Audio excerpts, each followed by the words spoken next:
What's going on, y'all? I know you're back for just the tips. So today is my birthday and I want to start working on my Regal. So that's how much of a car guy I am. I want to work on it on my birthday. So stuff's been happening where I can't get to it. So I'm going to show you guys how I put Dakota Digital Gauges in my Regal. This is an 82. It has that weird funky TikTok dash I'll show you. And the only thing Dakota Digital makes is for the, I believe it's like 84 or 83 and newer cars. So I have to do a dash swap on that. Since this car is like 41 years old, those parts are hard to come by. So I'll show you the people I talk to and get in connect with for those. And hopefully it'll help you decide if you want to start doing this for your car. So if you got a G-body, all of this will apply to you because Dakota Digital makes gauges for pretty much every G-body. So if you got a Cutlass, Monte Carlo, Malibu, they have gauges for all of those. It just might not be the couple year groups of the G-bodies that have the funky dashes and stuff like that. So you might have to do the same thing, something similar as a dash swap. But for how I've located all these parts, it was definitely time consuming and I had to look all over the place. I had Javz Junk, which is this guy right here. He kind of hooked it up with like some of the hard to find parts. And then I used kind of like eBay. eBay, you kind of pay a pretty penny for some of the nicer stuff because unfortunately a lot of the stuff isn't reproduced. So you're kind of late in the game at this point. But hey, it is what it is. But I went with the HEX series, just this guy. So they got the main harness cable. Looks like a charm for like probably the headlights. What's cool about these is pretty much everything goes into this box. There's probably one main harness cable that goes all the way up behind here to the gauge set. And then you pretty much provide all the signals for the sensors, and then 12-volt power and the key to ignition. And it'd be pretty straightforward. I'm gonna read this book for you guys so you don't have to. Mint condition bezel. This was pretty hard to find. Paid like $120 for it or something like that. But originally I was trying to go all black with the interior, but now I'm kind of keep it original because I don't know, the blue is just unique nowadays. It's like, it's not something you see all day. It's a limited Regal. You don't see a lot of these, and you damn sure don't see them doing what I'm doing. So this is the legendary gauge cluster. It's really beefy, really heavy duty. I did a lot of pricing between like doing standard autometer gauges and going for this. I think in the long run this would be more open to basically anything I want to do with the car. The current gauges I have right now, I pretty much have nothing. So this alone, just with the gauges installed, will be plenty. Then with the screen in the middle, it has the expandability to pretty much do anything. AFR, boost, nitrous pressure, anything that you could possibly think of, you can add on an expansion module to this. Trans temp, and you don't have to ruin the interior look of your car, which to me is priceless because yes, all those gauges look nice and stuff, but I like the sleeper kind of low-key look. Like when you look at this car, I want it to look like a kind of honorary to what it did look like originally, but then also have the functionality to do a bunch of cool stuff. So that's what I'm going for. So once I calculated in like the expandability, say you bought all those extra gauges, you got the gauge pillar going on, like it's gonna start looking hacky and kind of all over the place. Or you can just get one of these units and it's all kind of locked in together. So, and these are not a sponsor. I had to pay for these out of pocket. So I wish they are. If you want to sponsor me, hit me up. Because these are expensive. Very expensive. I went ahead and got a new bezel. So mine had a bunch of connectivity issues. When I was younger, I was daily driving this car. I used to smack the crap out of the dash. Well, this old material didn't like it, and it split like 13 different ways. So this is where Javz came in. So I couldn't find this stuff in decent condition that wasn't cracked up and thrown to pieces. And he kind of hooked it up and got me taken care of. I'm gonna try to see if I can use the newer style headlight switch too, but we'll see how that works out. I've seen a lot of guys that do this. They put a plate in there and just run the regular headlight switch that comes for this car through here. But we'll check it out when I'm in there, and then I'll let you know how it turns out. Well, I wasn't sure if this was worth the money, but it came with stickers, so obviously it's worth it now.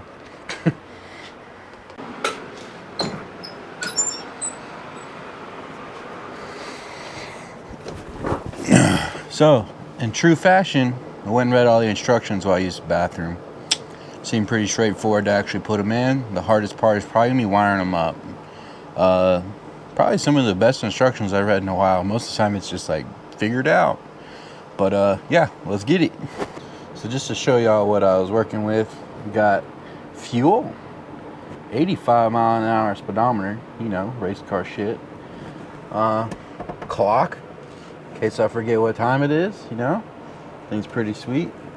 All of these idiot lights, these things are bussin', because like if you don't have oil pressure, it'll tell you. Legendary. A voltmeter and a coolant gauge that's way down there in the corner that always runs hot. So I don't know if the car runs hot or if it's just a gauge, but it doesn't boil over, so I just send it a lot. Oh yeah.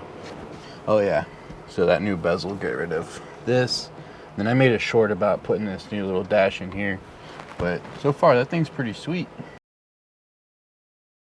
So if you're not well rehearsed on getting these bezels out, this little knob pops out for the early 81, 82 cars, and then you just unscrew this guy right here, and then boom, and then you slightly finesse this once you put the car down all the way in first. You know, run the tilt all the way down, and give you a little bit of working room to get this out of here. So all of these are 7mm. I have some 8mm self-tapper screws.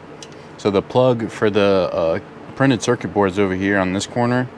So what I did is I drilled a bunch of self-tappers to this original bezel to help hold all of that in. So if you are having connectivity issues where some of your gauges cut in and out on bumps and stuff like that, that might help you for now until you can get something different situated in your car.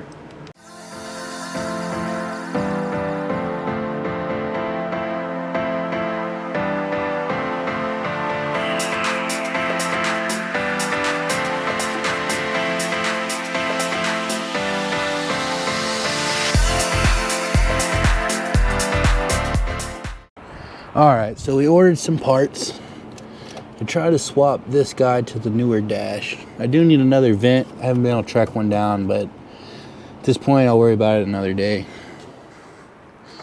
So I tracked down this part number, which is this plug right here, brand new. I ordered a bunch of these switches, but a lot of them didn't have the nice print on it, and I wanted this to look nice.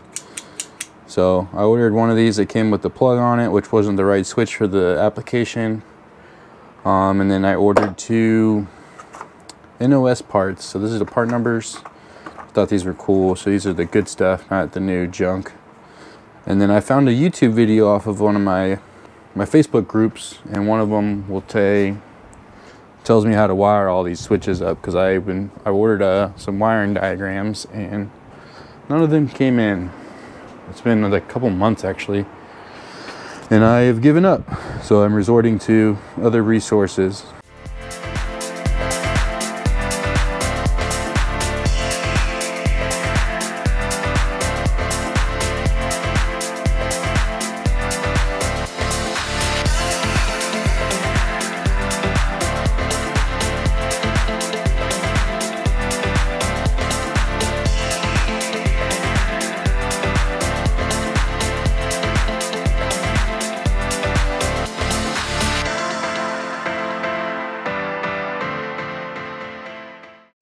Alright, well, if you don't know, non-insulated terminal connectors are very slept on. Makes the wiring look way cleaner. And I always like using some marine heat shrink. Got all that stuff off of Amazon. Very inexpensive. I think each of those is like 20 bucks or something. But this is the end result. Very solid connection. I'll show you where the plugs are. The wiring is going to be kind of difficult for this. But as you can see, I removed some wires that didn't exist off of a dude's video I found on YouTube. I'll link it in the description so that way you guys can check it out too. This one, second to the left, is orange. Next one in line is this black wire right here. That'll be yellow. Big one right here, red. Skip one, and the last one turns into this brown wire. It goes up here and conjoins with this guy, clip up. This would be the brown wire, depending on what car you got your plug from. This one all the way to the left for this plug is green. As you can see here, this purple wire, second to the left, it's going to be a white wire. And then third to last is a ground wire, which is this guy right here. Now we just got to try it out and see if my car burns down.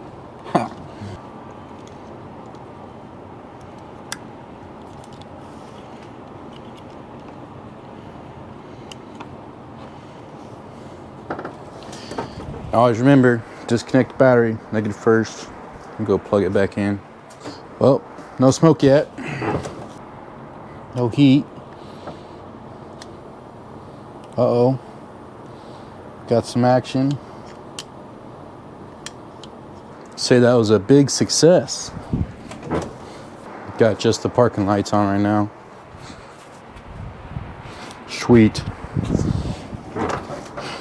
Best dub of the day. Sweet. Hell yeah. And that was Gary Hickingbottom. Hit me up on one of the Facebook groups. So I'll definitely link his video down below if it helps you guys out. See, don't worry. I'll be watching YouTube videos too. So don't feel bad. That is fire. I like Tessa tape, so fight me in the comments. So this is the cool part. Got all this mounted up. Got the bezel back on.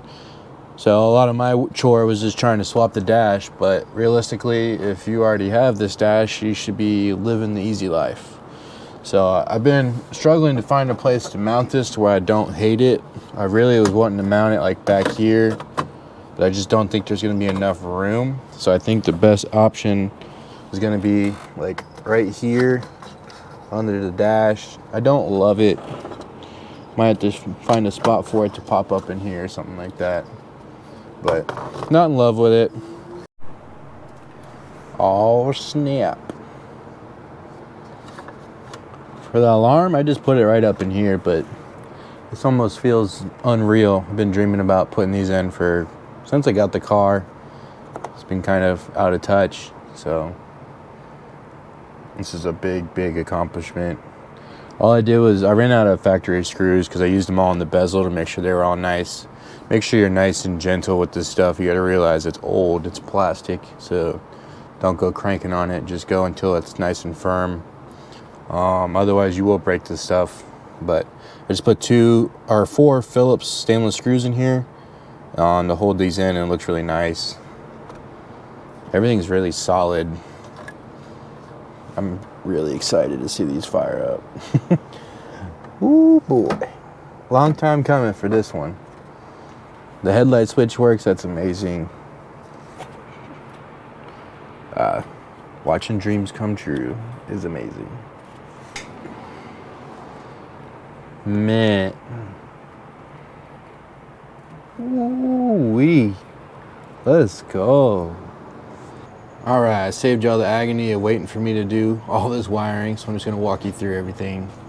We got the coolant sensor right here.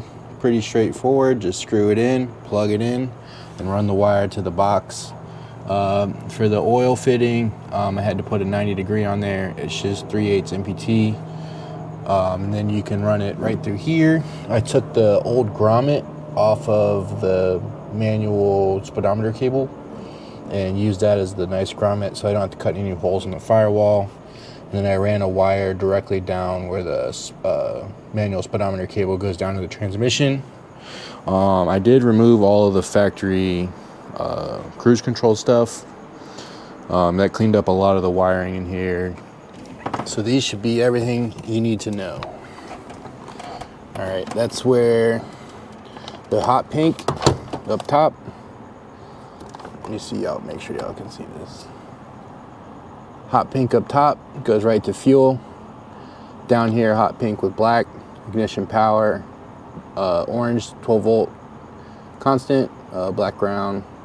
I use this tan wire as a tack. So I just check for continuity under a wire that's already ran up there through the factory loom. So we didn't have to run a tack wire and just add a tack plug to that wire. Just happened to be this tan one. There's a couple green ones and other stuff. Quick tip for you guys to not have to run a whole tack wire. This side, right turn signal, put both wires in there. Dark blue, left light blue. That green is going to be your high beam light. That brown with it's like a tan with a white line, that's going to be your e-brake light. And then those two gray wires are going to be for the dimmer. I use these little wire ferrules too to help crimp it. They're pretty cheap off Amazon. You get the crimper on there, cleans it up a bunch. But this was the cleanest way I could figure out how to wire all this together. I really wanted to put it somewhere else, but I think I'm just going to mount it just like that, and then the panel will cover all of that. That's the transmission sensor. Just don't force it in there. That's all it says on there, but I just ran it the factory route all through there, and then right back up through the factory brackets and stuff, so it's still well secured.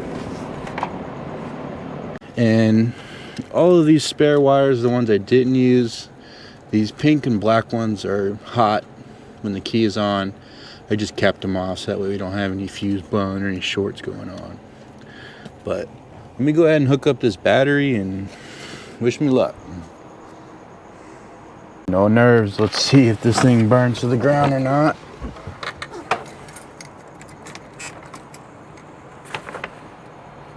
Oh, it's so sick.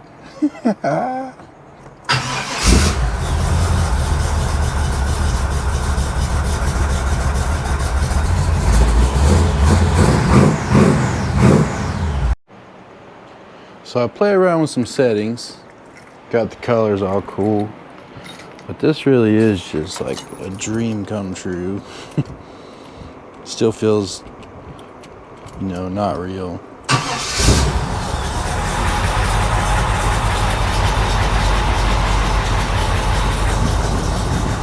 Like that is just amazing.